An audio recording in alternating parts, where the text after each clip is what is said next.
Mirko Cro Cop, who is the head of an anti-terrorist squadron in Croatia. And he's a real murderer.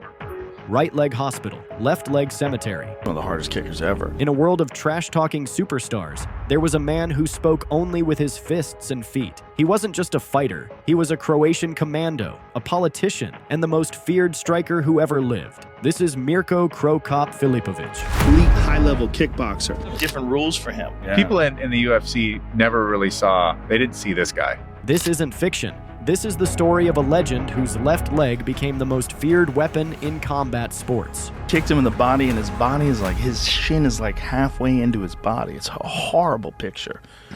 Croatian War of Independence. While most 17-year-olds worried about homework, Mirko Filipović watched tanks destroy his hometown. I was 17 years old. When the tanks were rolling out, they were taking it out on the houses. Every house got 2 shells, building a fighting career. It was my childhood dream to be in the Special Forces and the best fighter in the world. Professional kickboxing debut against Jerome Lebanner. Devastating victory. But what made Mirko special was his left high kick and the promise that came with it. Right leg hospital, left leg cemetery. This wasn't marketing, this was truth. The left kick was for killing. Through the late 1990s, Cro Cop became a K1 legend, reaching finals twice and battling champions like Ernesto Hoost. His 21-7 record made him one of kickboxing's greatest heavyweights. But Mirko wanted more. MMA had no limitations. Pride Fighting Championships, home to the world's most dangerous heavyweights. To protect their striking star, Pride created special rules for Cro Cop's early fights, limiting ground engagement.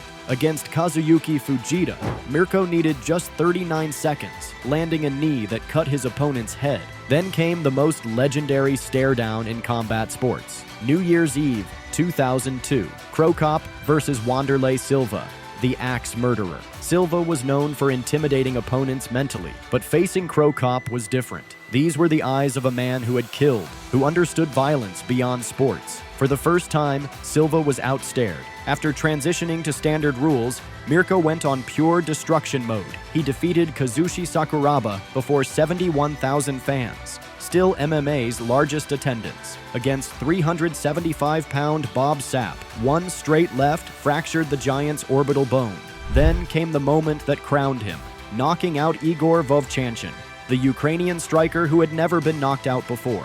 By 2003, Cro Cop earned a title shot against Antonio Rodrigo Nogueira. He dominated early, but was submitted by armbar, his first MMA loss. Rather than break him, this fueled his determination. After a shocking knockout by Kevin Randleman in 2004, Mirko went on a 7-fight winning streak, avenging his losses. 2005 brought the ultimate test, Fedor Emelianenko for the Pride title. Cro Cop started strong, stunning Fedor and breaking his nose. But the Russian proved his greatness, weathering the storm and winning by decision after 25 minutes of war. But 2006 belonged to Cro Cop. Pride's open-weight Grand Prix, 16 fighters, no weight limits. On his 32nd birthday, September 10th, Mirko faced Wanderlei Silva in the semifinals. The rematch everyone wanted. Cro Cop was lighting up Silva when it happened. That left high kick caught Wanderlei perfectly. The savage who had never been knocked out cold crumpled like demolished building. That same night, he defeated Josh Barnett in the final, when officials wrapped the championship belt around his waist.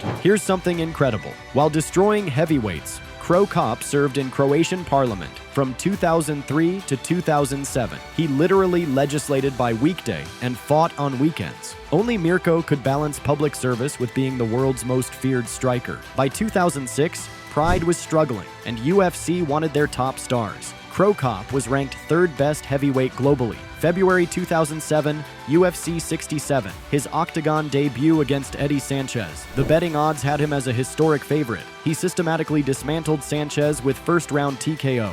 American fans went wild. Then came September 8, 2007, UFC 70, Cro Cop versus Gabriel Gonzaga. The fight started predictably, Mirko controlling distance, landing clean shots. Then the unthinkable happened. Gonzaga launched the exact same left high kick that made Cro Cop famous. The technique that destroyed legends was turned against its master. The hunter became hunted. The MMA world was shocked. 2 consecutive defeats followed against Jake Congo, and Cro Cop left UFC, looking like a shell of his former self. The miles were showing after wars with Fedor and elite heavyweights. 2008 brought a return to Japan's dream promotion. I felt more at home in a ring than cage, he explained. But his notable bout against Alistair Overeem ended in injury. Accidental knees caused such severe groin damage that one testicle was dislodged. 2009 saw a UFC return with a unique verbal agreement, something Dana White had never done in 9 years. Cro Cop defeated Mustafa Al-Turk,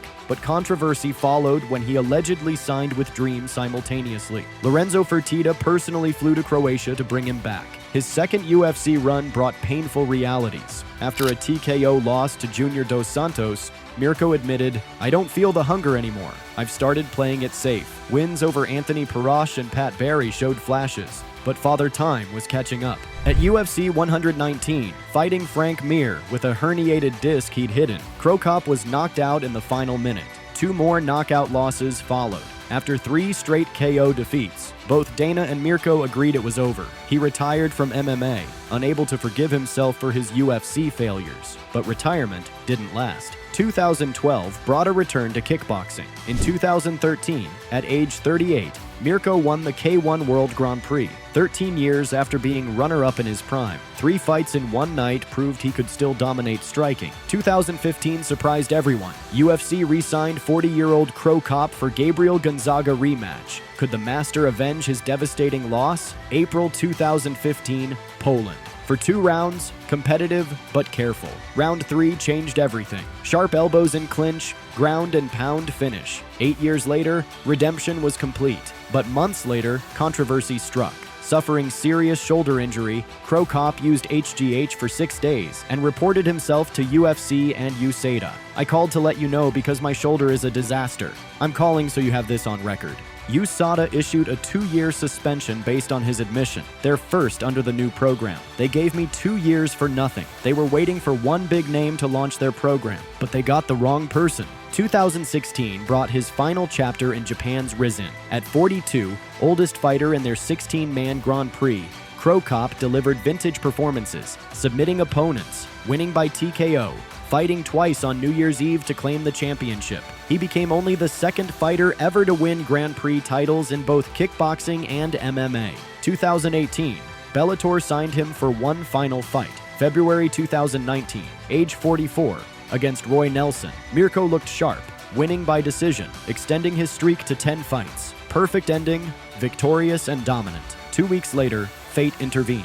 Cro Cop suffered a stroke, hospitalized but recovering well. Doctors delivered stark warning, never take another headshot. My doctor told me, no more fighting. Whatever shots to your head, we're all done. And I said, great, I'm out and I'm lucky. He retired with 38 wins, 11 losses, 2 draws, championships across 3 major promotions. Since 2019, Mirko leads a quieter life in Zagreb, focused on family. He converted his home into a gym, works out daily for recreation, and advises young Croatian fighters. His legacy endures every time a heavyweight throws left high kicks. From war-torn village to global stardom, commando to champion, politician to predator, Mirko didn't just fight, he inspired generations. The left kick wasn't just technique, it was symbol of perfection through practice. Maybe one of the reasons is because it's my favorite kick and I train it every day. While others sought shortcuts, Mirko found one thing he could do better than anyone and dedicated his life to perfecting it. His highlight reel remains unmatched.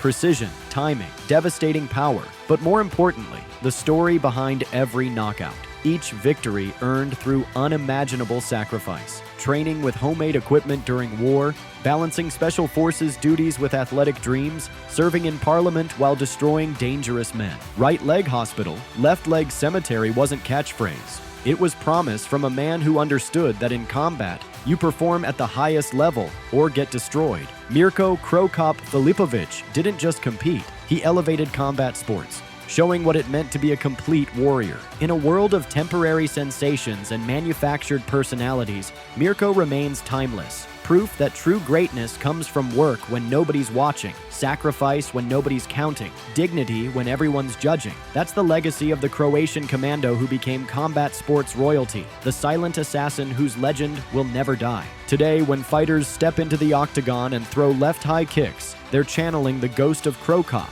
When young Croatian athletes dream of representing their country on the world stage, they're following the path he carved. His story proves that real legends aren't built on social media hype or trash talk.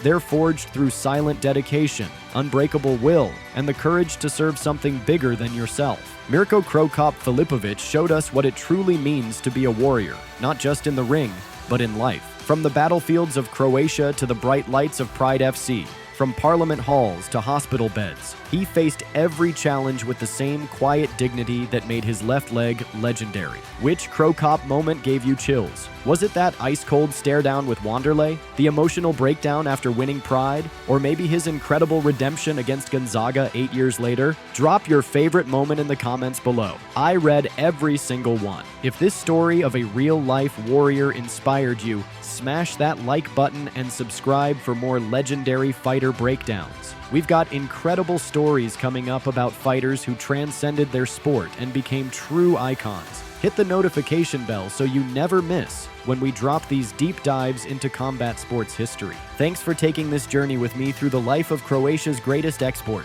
Until next time, train hard, stay humble, and remember, legends are made in the work nobody sees.